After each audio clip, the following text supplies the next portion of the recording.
Good morning. આજે આપણે oxidation આંક પરથી અણુસૂત્ર કેવી રીતે બનાવવાના એના વિશે વાત કરીએ છીએ.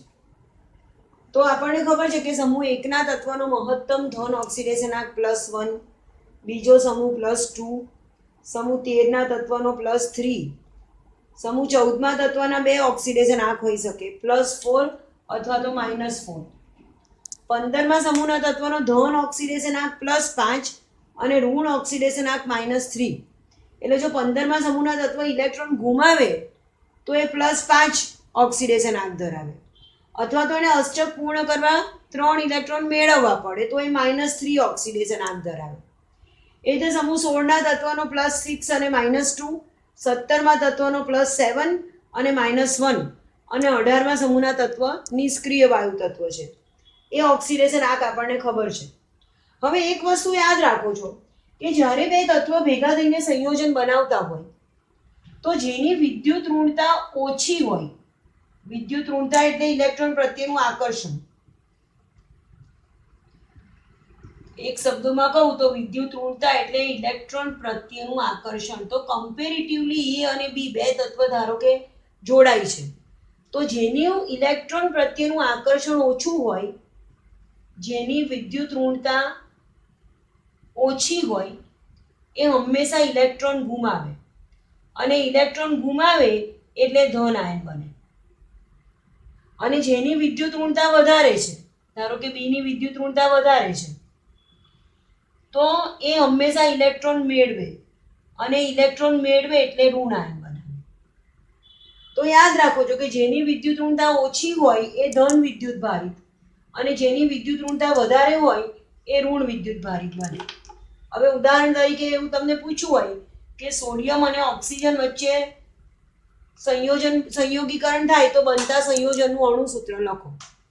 તો આપણને ખબર છે કે સોડિયમ એ સમૂહ 1 નું તત્વ છે અને ઓક્સિજન એ સમૂહ 16 નું તત્વ છે. સોડિયમ એ પહેલા સમૂહનું તત્વ છે અને ઓક્સિજન એ 16મા સમૂહનું તત્વ છે. એવી પણ ખબર છે કે સોડિયમ અને ઓક્સિજનમાંથી સોડિયમ એ આવર્ત કોષ્ટકની ડાબી બાજુનું તત્વ છે અને ઓક્સિજન એ જમણી બાજુનું તત્વ છે. એટલે સોડિયમની વિદ્યુત ઋણતા ઓછી છે અને ઓક્સિજનની વિદ્યુત ઋણતા વધારે છે. તો જેની વિદ્યુત ઋણતા ઓછી હોય એ પોઝિટિવ બને, અને જેની વિદ્યુત ઋણતા વધારે હોય એ નેગેટિવ બને. તો આપણે સોડિયમનો મહત્તમ ધન ઓક્સિડેશન આંક લેવાનો. આમ પણ જે પહેલા સમૂહના તત્વ છે એનો ફક્ત એક જ ઓક્સિડેશન આંક પોસિબલ છે, +1. એટલે સોડિયમનો ધન ઓક્સિડેશન આંક આપણે લેવાનો +1. અને ઓક્સિજન જે છે એ સમૂહ 16 નું તત્વ છે, અને 16મા સમૂહના તત્વનો જો ધન ઓક્સિડેશન આંક લેવાનો હોય તો +6 લેવો પડે, અને ઋણ લેવાનો હોય તો -2 લેવો પડે. હવે અહીંયા જોવાનું કે ઓક્સિજનની વિદ્યુત ઋણતા વધારે છે, અને એની વિદ્યુત ઋણતા વધારે છે એટલે એનો ઓક્સિડેશન આંક આપણે ઋણ લેવો પડે, તો એટલે એનો -2 લેવાનો. અને સોડિયમનો જે ઓક્સિડેશન આંક છે એને ઓક્સિજન વડે ગુણવાનું, અને ઓક્સિજનના ઓક્સિડેશન આંકને સોડિયમ વડે ક્રોસ મલ્ટીપ્લિકેશન કરવાનું. Na ને 2 વડે ગુણવાનો અને O ને 1 વડે ગુણવાનો, એટલે Na2O એ સંયોજનનું અણુસૂત્ર કહેવાય. ધારો કે તમને બીજું એક ક્વેશ્ચન, એવું બીજું એક ઉદાહરણ આપું કે તમને એવું પૂછે છે કે મેગ્નેશિયમ અને ઓક્સિજન સંયોજાય તો મળતું સંયોજન કયું? તો આપણે બે તત્વ છે મારી પાસે, મેગ્નેશિયમ અને ઓક્સિજન. મેગ્નેશિયમ કયા સમૂહનું તત્વ છે તમને ખબર હોવી જોઈએ. તો મેગ્નેશિયમ સમૂહ 2 નું તત્વ છે અને ઓક્સિજન સમૂહ 16 નું તત્વ છે. હવે બેમાંથી કોની વિદ્યુત ઋણતા વધારે છે? તો મેગ્નેશિયમ એ આવર્ત કોષ્ટકની ડાબી બાજુ છે અને ઓક્સિજન એ આવર્ત કોષ્ટકની જમણી બાજુ છે. એટલે મેગ્નેશિયમની વિદ્યુત ઋણતા ઓછી છે અને ઓક્સિજનની વિદ્યુત ઋણતા વધારે છે. તો જેની વિદ્યુત ઋણતા ઓછી હોય એનો ધન ઓક્સિડેશન આંક લેવાય, અને વધારે હોય એનો ઋણ ઓક્સિડેશન આંક લેવાય. હવે મેગ્નેશિયમ તો બીજા સમૂહનું તત્વ છે, અને બીજા સમૂહના તત્વનો તો ઋણ ઓક્સિડેશન આંક આમ પણ શક્ય નથી, ફક્ત +2 ઓક્સિડેશન આંક જ શક્ય છે. એટલે મેગ્નેશિયમનો આપણે +2 લઈશું અને ઓક્સિજનનો ઋણ ઓક્સિડેશનાંક -2 લઈશું. હવે મેગ્નેશિયમને ઓક્સિજનના ઓક્સિડેશનાંક વડે અને ઓક્સિજનને મેગ્નેશિયમના ઓક્સિડેશનાંક વડે ગુણવાનું, એટલે Mg2O2, અને બંનેમાં 2 છે તો 2 કોમન કાઢીએ તો મેગ્નેશિયમનો ઓક્સાઇડ આપણને MgO મળે. એવી રીતે ધારો કે તમને ત્રીજું એક ઉદાહરણ આપું કે તમને એવું પૂછ્યું છે કે સલ્ફર અને ઓક્સિજન એ જ બે જોડાય તો બનતું સંયોજન કયું? તો એક મારી પાસે સલ્ફર છે ને એક મારી પાસે ઓક્સિજન છે. હવે સલ્ફર પણ 16મા સમૂહનું તત્વ છે અને ઓક્સિજન પણ 16મા સમૂહનું તત્વ છે. તો અહીંયા કોની વિદ્યુત ઋણતા વધારે છે કેવી રીતે ખબર પડે? જ્યાં સુધી અલગ અલગ સમૂહ હતા ત્યાં સુધી તો આપણને એવી ખબર છે કે આવર્તમાં ડાબી બાજુથી જમણી બાજુ તરફ જઈએ એમ વિદ્યુત ઋણતા વધે, એવી રીતે ગણતરી કરતા હતા. પણ જો એક જ સમૂહના બંને તત્વ છે તો આપણને એવી ખબર છે કે સમૂહમાં ઉપરથી નીચે તરફ જઈએ એમ વિદ્યુત ઋણતા ઘટે. ઓક્સિજન, સલ્ફર, સેલેનિયમ, ટેલુરિયમ અને પોલોનિયમ એ 16મા સમૂહના તત્વ છે. તો ઓક્સિજન કરતા સલ્ફરની વિદ્યુત ઋણતા ઓછી છે, એટલે સલ્ફરની વિદ્યુત ઋણતા ઓછી કારણ કે સમૂહમાં ઉપરથી નીચે તરફ ગયા, અને ઓક્સિજનની વિદ્યુત ઋણતા વધારે. ફરીથી જેની વિદ્યુત ઋણતા ઓછી છે પોઝિટિવ લેવાય અને જેની વિદ્યુત ઋણતા વધારે છે એ નેગેટિવ લેવાય. હવે 16મા સમૂહનો મહત્તમ શક્ય ધન ઓક્સિડેશનાંક કેટલો છે? +6, અને એનો ઋણ ઓક્સિડેશનાંક કેટલો છે? -2. હવે ઓક્સિજન અને સલ્ફરનું સંયોજન બનાવવું છે તો સલ્ફરને 2 વડે ગુણવાના અને ઓક્સિજનને 6 વડે ગુણવાના, એટલે S2 અને O3 આવું સૂત્ર આવે. અને એમાં 2 કોમન કાઢીએ, S2O6 એવું સૂત્ર આવે, અને એમાં 2 કોમન કાઢીએ તો SO3 આ સલ્ફર અને ઓક્સિજનના સંયોગીકરણથી મળતું સંયોજન છે. તો આવી રીતે આપણે તમને ઓક્સિડેશન આ ખબર છે, આ તમારે યાદ રાખવું પડે કે કયું તત્વ છે, એ તત્વ કયા સમૂહનું છે અને એ સમૂહનો શક્ય ધન અને ઋણ ઓક્સિડેશન આ કયો છે એ આપણે યાદ રાખીએ છીએ અને એના પરથી એનું આપણે અણુસૂત્ર બનાવી શકીએ છીએ. તો આપણે અત્યાર સુધી એવું જોયું કે અમુક ભૌતિક ગુણધર્મ કે જે સમૂહમાં વધે છે અને અમુક એવા ગુણધર્મ છે કે જે સમૂહમાં ઘટે છે. દાખલા તરીકે પરમાણુય ત્રિજ્યા સમૂહમાં ઉપરથી નીચે તરફ જઈએ તો વધે અને આવર્તમાં ડાબી બાજુથી જમણી બાજુ તરફ જઈએ તો ઘટે છે. અને એ સિવાય પ્રથમ આયનીકરણ એન્થાલ્પી અથવા તો આયનીકરણ એન્થાલ્પીનું મૂલ્ય સમૂહમાં ઘટે છે અને આવર્તમાં વધે છે. અને એવી જ રીતે વિદ્યુત ઋણતા, ઇલેક્ટ્રોન પ્રાપ્તિ એન્થાલ્પી એ બંને મૂલ્ય પણ એવા છે કે જે સમૂહમાં ઉપરથી નીચે તરફ જઈએ તો ઘટે અને આવર્તમાં ડાબીથી જમણી તરફ જઈએ તો વધે છે. ધાતુ ગુણ એવો ગુણધર્મ છે કે જે સમૂહમાં ઉપરથી નીચે તરફ જઈએ તો વધે છે અને આવર્તમાં ડાબીથી જમણી તરફ જઈએ તો ઘટે છે. તો એને આધારે આપણે એક એવો ચાર્ટ બનાવી શકીએ કે જેમ ઉપરથી નીચે તરફ જઈએ અને જમણીથી ડાબી તરફ જઈએ એમ પરમાણુય ત્રિજ્યા વધે છે. એનો મતલબ કે આવર્ત કોષ્ટકમાં અહીંયા જે સૌથી નીચે આવેલું તત્વ હશે એની પરમાણુય ત્રિજ્યા સૌથી વધારે હશે. તો પહેલા પ્રથમ સમૂહનું છેલ્લું તત્વ તો lithium, sodium, potassium, rubidium, caesium અને ફ્રાન્સિયમ. પણ ફ્રાન્સિયમ જે છે એ રેડિયો એક્ટિવ તત્વ છે એટલે આપણે એની ગણતરી કરતા નથી. તો સૌથી વધારે પરમાણુય ત્રિજ્યા આપણે સીઝિયમની ગણતરીમાં લઈએ છીએ. અને એવી જ રીતે ધાતુ ગુણ પણ ઉપરથી નીચે તરફ જઈએ તો વધે અને જમણી બાજુથી ડાબી તરફ જઈએ તો વધે. તો સૌથી પ્રબળ ધાતુ તરીકે આપણે સીઝિયમને લઈએ છીએ. અને સિવાયના બધા ગુણધર્મ એવા છે કે જે આવર્તમાં ડાબી બાજુથી જમણી બાજુ તરફ જઈએ તો વધે અને સમૂહમાં નીચેથી ઉપર તરફ જઈએ તો વધે. એટલે વિદ્યુત ઋણતા તો નિયમ પ્રમાણે અહીંયા જે સૌથી હિલિયમ આ જે સમૂહ છે 18મો સમૂહ એને આપણે ગણતરીમાં નથી લેતા કારણ કે એ તો ઉમદા વાયુ તત્વ છે એટલે એ તો ઇલેક્ટ્રોન મેળવતું પણ નથી કે ઇલેક્ટ્રોન ગુમાવતા પણ નથી. તો પછી અહીંયા જે તત્વ આવે ફ્લોરિન, તો ફ્લોરિન એ સૌથી વધારે વિદ્યુત ઋણીય તત્વ છે. અને એવી જ રીતે આયનીકરણ એન્થાલ્પી પણ એવું મૂલ્ય છે કે આવર્તમાં ડાબી બાજુથી જમણી બાજુ તરફ અને સમૂહમાં નીચેથી ઉપર તરફ જઈએ તો આયનીકરણ એન્થાલ્પી વધે છે. તો ફ્લોરિનની સૌથી વધારે આયનીકરણ એન્થાલ્પી છે. ફ્લોરિન સૌથી વધારે વિદ્યુત ઋણીય તત્વ છે.